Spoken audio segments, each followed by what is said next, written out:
अस्सलाम वालेकुम प्यारे बच्चों। आज के जो हम टॉपिक पढ़ेंगे वो होंगे थर्मोडायनेमिक्स। बहुत इंपॉर्टेंट चैप्टर है थर्मोडायनेमिक्स। और वीडियो को स्टार्ट करने से पहले ये कहूँगी कि मेरे चैनल को सब्सक्राइब करें अगर वीडियो अच्छी लगे, और लाइक करें, अपने फ्रेंड्स को बताएं, ठीक है। उसके बाद हम स्टार्ट करते हैं थर्मोडायनेमिक्स। अब थर्मोडायनेमिक्स में जो इंपॉर्टेंट बात है वो बताऊँगी आप लोग को। तो सबसे पहले इंपॉर्टेंट बात यह है कि जो इंटरनल एनर्जी होती है जिसको हम डेल्टा ई से रिप्रेजेंट करते हैं बच्चों, ठीक है, ये किसके बराबर होती है? ये बराबर होती है heat absorb plus work done, ठीक है। अब हीट एब्जॉर्ब क्या होती है? अगर यूँ हो जाए ये वर्क डन, अब work done by the system होगी तो जो है ना, यानी work done by the system होगी तो फिर वो नेगेटिव होगी। अगर work done on the system होगी तो वो पॉजिटिव होगी, ठीक है। Delta is equal to Q E. अब यहाँ समझ आ गई। अब यहाँ पे देखो, यहाँ पे हमारे पास ये जो है, इसको ये वर्क डन की वैल्यू क्या होती है? पी डेल्टा वी होती है, ठीक है। अब जो है ना, क्या हुआ है कि वर्क डन क्या है? बाय द सिस्टम हुआ है, ठीक है। Work done by the system हुआ है।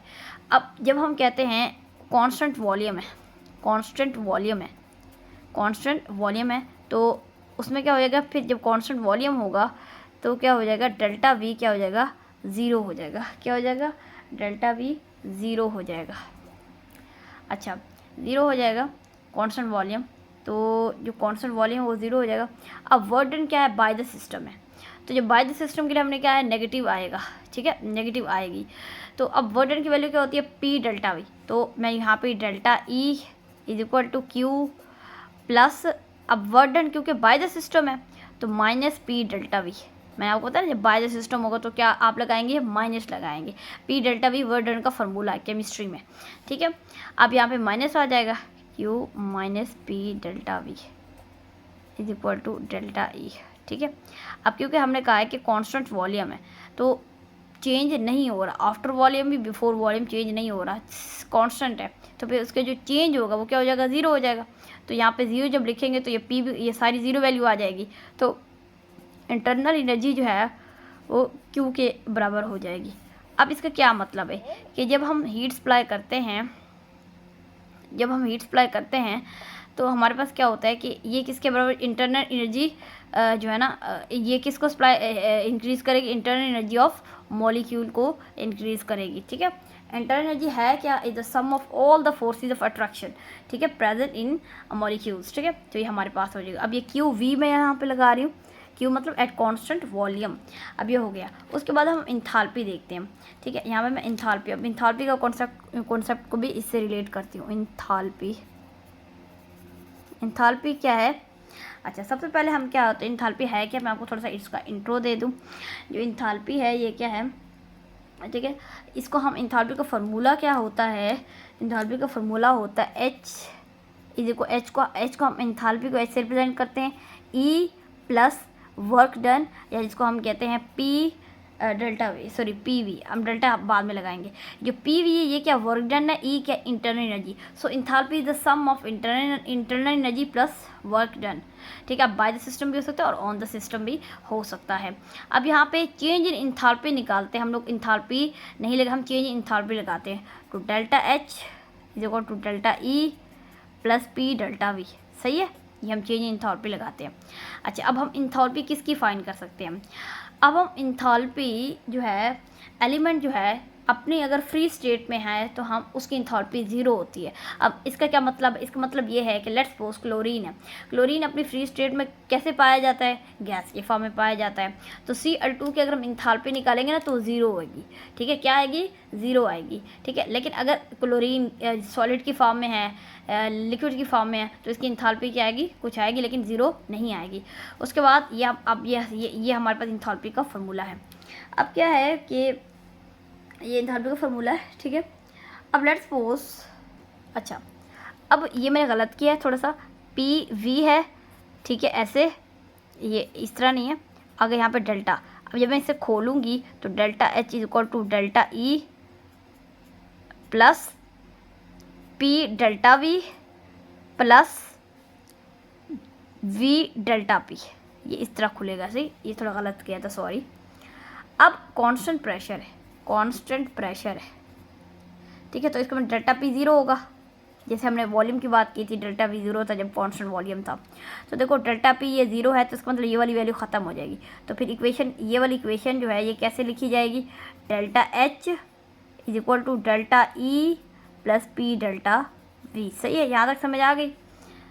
अच्छा, अब यहाँ पे ये जो डेल्टा इसका डेल्टा ई है, इसकी क्या वैल्यू है, अगर हम ऊपर देखें तो क्यू प्लस डब्ल्यू है ना, क्यू प्लस डब्ल्यू। अब यहाँ पे हम देखें तो ये जो क्यू है, क्यू प्लस डब्ल्यू है। अब डब्ल्यू की वैल्यू क्या होती है, पी डेल्टा वी होती है। ठीक है, पी डेल्टा वी होगी, है ना, पी डेल्टा वी। अब क्या है कि यानी हम यहाँ पे डाल सकते हैं। अब यहाँ पे जो है ना वर्क डन क्या होगा, बाय द सिस्टम होगा। क्या होगा, work done by the system. तो work done by the system क्या होगा, नेगेटिव होगा। तो यहाँ पे delta H is equal to हम डेल्टा ई की वैल्यू ये वाली पुट करेंगे और माइनस साइन लगाएंगे क्योंकि work done by the system हुआ है। अब क्यू अच्छा प्लस माइनस पी, सॉरी बच्चों sorry, Q plus minus P delta V plus P delta V. सही है, समझ आ रही है बच्चों। अब ये जो क्यू है, ये क्या, ये मैंने डेल्टा ई की सारी वैल्यू पुट की, ये दोनों। अब ये क्योंकि कांस्टेंट प्रेशर है ना, तो हीट भी क्या होगी, कांस्टेंट प्रेशर पे सप्लाई होगी ना, कांस्टेंट प्रेशर पे। ठीक है, जैसे हमने वॉल्यूम कहा था, कांस्टेंट वॉल्यूम था तो हीट भी क्या होती, क्यू वी थी, एट कांस्टेंट वॉल्यूम थी। तो अब प्रेशर कांस्टेंट है तो हीट भी क्या होगी, कांस्टेंट प्रेशर पे होगी। क्यू पी में हम यहाँ पर रिप्रेजेंट कर रही हूँ। अब ये खुल जाएगा, ब्रैकेट से बाहर आ जाएगा, तो Q P minus P delta V plus P delta V is equal to delta H. अब ये कट जाएगा तो डेल्टा एच की वैल्यू क्यू पी के बराबर आती है। यानी इसका मतलब ये हुआ क्यू पी क्या है, heat supplied at constant pressure is equal to enthalpy change. ठीक है, तो जो हीट जो सप्लाई होगी कांस्टेंट प्रेशर पे, ठीक है, कांस्टेंट प्रेशर पे, वो किसको इंक्रीज करेगा या, ठीक है, वो इंथैल्पी चेंज को जो है ना इंक्रीज करेगी। ठीक है, change the enthalpy of system. क्या, constant pressure, heat supplied at constant pressure is used to change the enthalpy of system. ठीक है, ठीक है, जबकि यहाँ पे क्या है, क्यू वी है, delta E is equal to Q V है। ठीक है, अच्छा ये हो गया। एक बात और भी याद रखें, Q P is greater than Q V, Q P is greater than Q V, क्योंकि क्यू पी में एक तो इंटरनल एनर्जी इंक्रीज कर होती है और एक क्या इंक्रीज होता है, वर्क डन होता है। जबकि क्यू वी में सिर्फ इंटरनल एनर्जी इंक्रीज होती है, वर्क डन नहीं होता, क्योंकि क्यू वी है। ठीक है, क्यू वी यानी कांस्टेंट वॉल्यूम है और कांस्टेंट वॉल्यूम पे डेल्टा वी 0 होता है। जब डेल्टा वी 0 होता है तो देखो पी डेल्टा वी ये वर्क डन की वैल्यू है, तो जब डेल्टा वी 0 तो वर्क डन 0 हो जाता है। तो जो हम हीट देते हैं वो फ़ौरन उससे सिर्फ क्या होता है, सिर्फ इंटरनल एनर्जी इंक्रीज़ होती है। लेकिन जब हम क्यू पी पे देते हैं तो इंटरनल एनर्जी भी इंक्रीज़ होती है और वर्क डन भी होता है, तो उससे ज़्यादा एक्स्ट्रा हीट। अच्छा, अब हम देखेंगे इंथैल्पी ऑफ फॉर्मेशन। अब इंथैल्पी ऑफ फॉर्मेशन क्या है, इंथैल्पी ऑफ फॉर्मेशन ये है कि 1 मोल, अब इसके लिए शर्त क्या है, 1 mole of compound is formed from its standard element. अब एलिमेंट भी अपनी स्टैंडर्ड फॉर्म में होने चाहिए। ठीक है, अगर कोई एलिमेंट सॉलिड की फॉर्म में एग्जिस्ट करता है तो सॉलिड की फॉर्म में ही होना चाहिए, अगर कोई लिक्विड की फॉर्म में एग्जिस्ट करता है तो लिक्विड की फॉर्म में एग्जिस्ट करना चाहिए। और जो प्रोडक्ट बनना चाहिए वो भी 1 मोल बनना चाहिए, 2 मोल या 3 मोल नहीं बनना चाहिए। लेट्स सपोज हम इंथैल्पी ऑफ फॉर्मेशन कैसे करेंगे, लेट्स सपोज आपकी बुक में एग्जांपल दिए मैग्नीशियम प्लस ऑक्सीजन, तो ये बनाएगा मैग्नीशियम ऑक्साइड।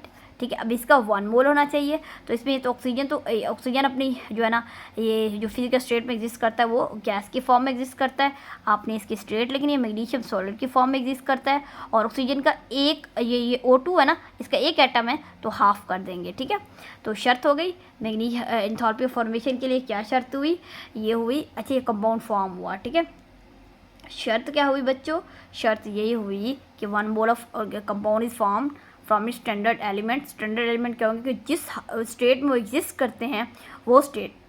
ठीक है, वो स्टेट। अच्छा, अब इसकी जो एंथैल्पी ऑफ फॉर्मेशन है वो क्या होती है, नेगेटिव होती है। क्या होती है, नेगेटिव होती है। ठीक है, ओके, ठीक है, तो यहाँ पे रिलीज, अच्छा एनर्जी रिलीज होती है ना, तो इसकी जो है ना -692 किलो जूल पर मोल है। ठीक है, 1 मोल के लिए। ठीक है, अच्छा अब इसके लिए शर्त क्या है कि स्टैंडर्ड कंडीशन होनी है चाहिए। स्टैंडर्ड कंडीशन क्या है, अब ये तो मैंने आपको शर्त बताई है एंथैल्पी फॉर्मेशन के लिए, लेकिन स्टैंडर्ड कंडीशन होनी चाहिए 298 जो है ना हमारे पास 290 केल्विन, 25 डिग्री टेम्परेचर, 180 प्रेशर होना चाहिए। तो ये हमारे पास है एंथैल्पी ऑफ फॉर्मेशन। अच्छा बच्चों, अब ये हमारे पास है एंथैल्पी ऑफ एटमाइजेशन। अब एंथैल्पी ऑफ एटमाइजेशन क्या है, इसमें क्या होता है कि heat absorb by 1 mole of gas. अच्छा, हीट एब्जॉर्ब, ठीक है, वो हीट जो एब्जॉर्ब होगी, ठीक है, जिससे क्या बनेगा 1 मोल ऑफ गैसियस एटम, ठीक है। लेट्स सपोज देखो हमारे पास 1 मोल ऑफ गैसियस एटम, अब कैसे बनेगा देखो। अब इसमें क्या होनी चाहिए, इसमें भी यही होनी चाहिए, स्टैंडर्ड कंडीशन होनी चाहिए एलिमेंट की। लेट्स सपोज आपकी बुक में एग्जांपल दी हुई हाइड्रोजन की H2।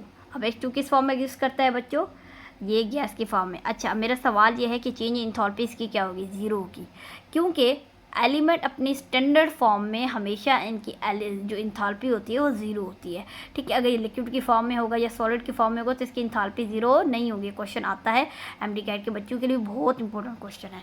अच्छा प्यारे बच्चों, इसके बाद क्या हुआ, ये हमने कहा एटमाइजेशन मतलब एटम में कन्वर्ट कर देना है। ये हाइड्रोजन है ना, ये हाइड्रोजन, ये हीट एब्जॉर्ब करेगा तो ये ऐसे टूट जाएगा, ठीक है, और ये बन जाएगा।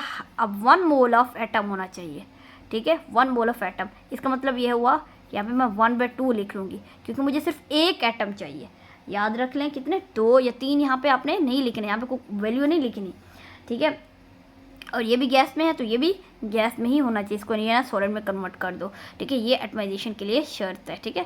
शर्त वही स्टैंडर्ड कंडीशन सबके लिए है, लेकिन इसके लिए ये है कि आपके पास क्या होना चाहिए, 1 मोल ऑफ जो है ना गैसियस एटम। अब ये गैसियस एटम फॉर्म होगा फ्रॉम इट्स स्टैंडर्ड फॉर्म। ये स्टैंडर्ड फॉर्म ये है hydrogen H2 in the form of gas, ये स्टैंडर्ड फॉर्म ऑफ H2 है, ठीक है, ये याद रख लें, ठीक है। अच्छा, अब इसके लिए जो हीट होगी ना वो एब्जॉर्ब होगी, क्योंकि बॉन्ड टूट रहा है ना। एटमाइजेशन में क्या होता है, बॉन्ड टूटता है, तो जब बॉन्ड टूटता है तो एनर्जी ज़रूरत होती है ना, तो इसका मतलब ये होगा कि एंथैल्पी एटमाइजेशन पॉजिटिव होगी। तो इसके लिए जो होती है वो क्या होती है, 218 किलो जॉल पर मोल। अब इसके लिए भी पर मोल की शर्त आ गई है। सही बच्चों, जा रहे हैं अभी हम। उसके बाद है एंथैल्पी ऑफ न्यूट्रलाइजेशन, बहुत इंपॉर्टेंट है, आपने पढ़ा हुआ भी है न्यूट्रलाइजेशन, ये क्या होती है। अब एंथैल्पी ऑफ न्यूट्रलाइजेशन क्या है, इसमें क्या होता है कि 1 मोल ऑफ OH नेगेटिव और 1 mole of H positive react with each other to form water. इसको हम कहते हैं एंथैल्पी ऑफ न्यूट्रलाइजेशन। तो अब सवाल ये होता है कि H पॉजिटिव कहाँ से आता है, OH नेगेटिव कहाँ से आता है। तो बहुत ही मशहूर ज़माना ये बात है, इसमें कोई बड़ी बात नहीं है। जो H पॉजिटिव हो तो हमेशा एसिड से आता है, स्ट्रॉन्ग एसिड सबसे ज़्यादा H पॉजिटिव देगा, ठीक है, और जो स्ट्रॉन्ग बेस होगी वो OH नेगेटिव देती है, ठीक है। जब वाटर और एक्वस में क्या होती है, आयोनाइज होती है। तो अब यहाँ पे लेट्स सपोज आपकी, अब इसमें भी स्टैंडर्ड फॉर्म होनी चाहिए। अच्छा, यहाँ पे स्टैंडर्ड फॉर्म नहीं होनी चाहिए, ठीक है। अच्छा, यहाँ पे जो है ना, सॉरी, हाँ स्टैंडर्ड फॉर्म होनी चाहिए। लेट्स सपोज HCl है, ठीक है। अब HCl जो है वाटर में जब आयोनाइज होगा, अब एक्वस फॉर्म ऑफ HCl, ये स्टैंडर्ड फॉर्म है HCl की। अब ये H पॉजिटिव और Cl नेगेटिव, ठीक है, ये स्ट्रॉन्ग एसिड है, ठीक है, H पॉजिटिव और Cl नेगेटिव। इसी तरह हम इसी में जो है ना NaOH, ये भी स्ट्रॉन्ग बेस है, ये स्ट्रॉन्ग बेस, ये भी एक्वस जब वाटर में जाएगी तो ये क्या Na पॉजिटिव देगी। यहाँ पे एक्वा भी लिख लेना आपने, ठीक है, ये भूलना नहीं है, Na पॉजिटिव और OH नेगेटिव। तो इसका मतलब ये अब हमारे पास आगे हमने क्या, न्यूट्रलाइजेशन क्या है कि ये दोनों H positive OH negative react with each other.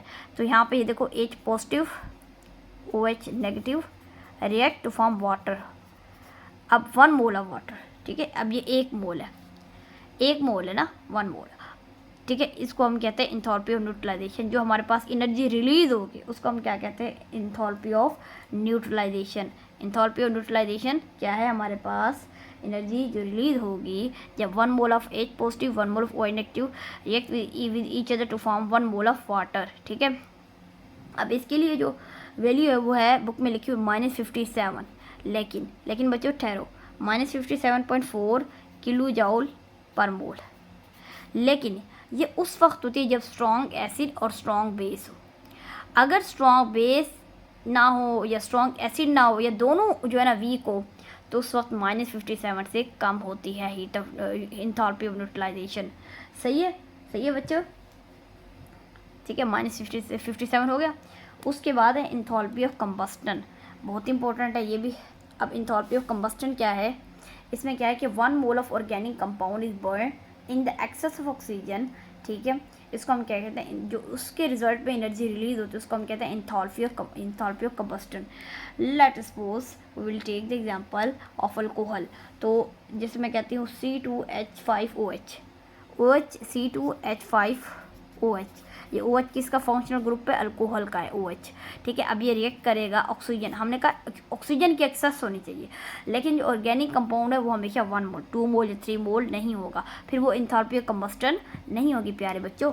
अब यहाँ पे देखो ये हमारे पास लेट्स सपोज, सबसे पहले आपने इसको कैसे करना है कि ये जो कार्बन है ना जितने हैं उसको आपने सबसे पहले ये इस तरह करना है 2 कार्बन डाइऑक्साइड।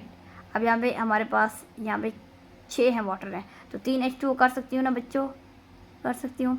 अच्छा ठीक है, 3 H2O और 2 कार्बन डाइऑक्साइड, 3 H2O, क्योंकि 6 है ना तो वाटर कितने बनेंगे, 3 बनेंगे। अब ऑक्सीजन गिने तो ये 4 ऑक्सीजन, ये 3 ऑक्सीजन, 7, तो इसका मतलब यहाँ पे हम जो है ना 3O2 जो है ना वो करेंगे, यहाँ पर हमारे इक्वेशन बैलेंस हो गई है। अब यहाँ पे देखो इंथैल्पी ऑफ कंबस्टन क्या है कि 1 मोल ऑफ ऑर्गेनिक कंपाउंड जो है ना एक्सेस ऑफ ऑक्सीजन के साथ रिएक्ट करके जो हीट रिलीज करेगा उसको हम कहते हैं इंथैल्पी ऑफ कंबस्टन। अब इसके लिए भी 1 मोल ऑफ शर्त लगाई हुई है, ठीक है, स्टैंडर्ड कंडीशन होनी चाहिए, ठीक है। और इसके अलावा जो है अब अल्कोहल लिक्विड फॉर्म में होता है तो यहाँ पे लिक्विड स्टैंडर्ड कंडीशन है इस अल्कोहल की, ठीक है। और अब इसका जो है ना जो इसकी इंथैल्पी वो क्या है -1368 किलो जूल पर मोल। यही बता रही हूँ कि जो इंथैल्पी ऑफ कंबस्टन वो भी क्या होती है, नेगेटिव होती है, क्योंकि एनर्जी रिलीज होती है, तो एनर्जी रिलीज अमूमन क्या होती है, नेगेटिव होती है। अब हम देखेंगे इंथैल्पी ऑफ सोल्यूशन को। अब इंथैल्पी ऑफ सोल्यूशन पॉजिटिव भी हो सकती है और नेगेटिव भी हो सकती है, ठीक है। अब इसमें क्या होता है कि हीट एब्जॉर्ब होगी या इवॉल्व होगी, ठीक है, दोनों हो सकती हैं, ठीक है। अब इसमें क्या होगा कि जो सब्सटेंस होगा 1 मोल ऑफ सब्सटेंस, याद रखें, वो वाटर के अंदर या किसी सॉल्वेंट के अंदर डिज़ोल्व होगा, या तो वो हीट रिलीज़ करेगा या तो वो हीट एब्जॉर्ब करेगा। अगर अगर अगर उस सब्सटेंस के जो है ना लेट्स सपोज मैं कहती हूँ एग्जांपल ले लेते हैं, तो एग्जांपल क्या है हमारे पास बुक में आपकी अमोनियम क्लोराइड दी हुई NH4Cl।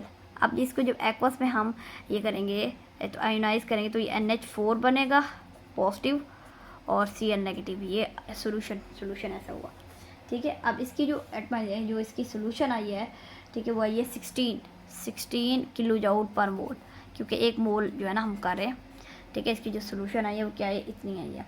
अब ये पॉजिटिव का क्या मतलब है बच्चों, पॉजिटिव, इसका मतलब इसने ये हीट अब्जॉर्ब की है, पॉजिटिव क्या की है, हीट एब्जॉर्ब की है।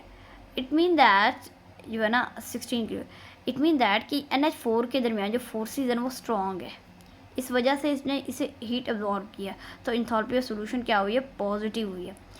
इसके अलावा अगर हम देखें NH4 यानी अमोनियम कार्बोनेट, NH4 क्या है हमारे पास, ये सोडियम कार्बोनेट Na2CO3, अगर हम इसको देखें 2Na पॉजिटिव, अच्छा अब CO3 नेगेटिव। अब यहाँ पे अगर यहाँ पे बेशक जो है ना 2 मोल प्रोड्यूस हो रहे हो आइंस के, 3 मोल 1 मोल, लेकिन यहाँ पे 1 मोल होना चाहिए, इंथैल्पी ऑफ सॉल्यूशन में ये शर्त है, ठीक है। अच्छा अब इसकी जो इंथैल्पी है वो क्या है, नेगेटिव है और वह -25। अब इसका क्या मतलब है कि एक्सोथर्मिक है, ये जो हीट ऑफ सॉल्यूशन इसकी क्या है, एक्सोथर्मिक, मीट इसमें हीट रिलीज हो रही है, ये वीक बॉन्ड है, इसे खुशी होगी कि ये जो है ना अपने स्टेबल में जाए, ये अनस्टेबल है। जब कोई मॉलिक्यूल अनस्टेबल से स्टेबल की तरफ जाता है तो वो अपनी हीट रिलीज करता है।